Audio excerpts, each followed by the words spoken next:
Cik Alif Husna. Okay, so saya ada kat rumah nenek saya. Okay, saya pergi dengan ayah saya, dengan anak buah saya. Cica, sini meh. Sini. Kita nak tengok anak buah saya. Nafisa, sini. Sekejap. Cakap hai. Assalamualaikum. Tadi hujan lebat. Sebenarnya rakam dah video tadi. Takut handphone kena air. Tak apalah nak buat macam tu kan. Cica buat apa Cica? Tak tahu. Saya pun tak tahu nak datang sebab tadi. Ha? Tadi. Ada apa tu? Tak ada pun. Mana basah? Cek. Ada. Ha? Ada. Ada. Mana? Sorry gaya saya tak pakai baju. Pada duit saya dapat berapa duit raya? Kalau saya lah, selepas dia kira-kira, ya saya duduk luar lah. Tengok hujan. Tadi saya jalan kaki je guys. Apa saya naik motor.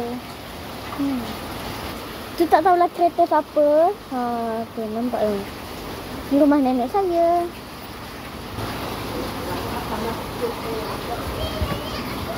Ha? Nenek ada? Nenek ada. Jom masuk atas. Assalamualaikum. Wow, nampak hujan. Setelah dikira-kira 104. 104 ringgit. Cuma ibu, ayah saya, abang saya, kakak saya tak bagi lagi. Dia bagi malam ni.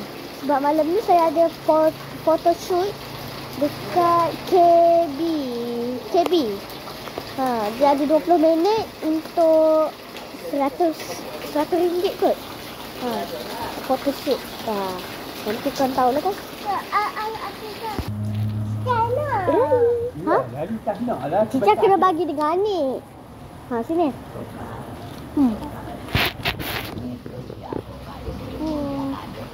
Saya dapat RM10 kan? Lepas tu dapat RM5.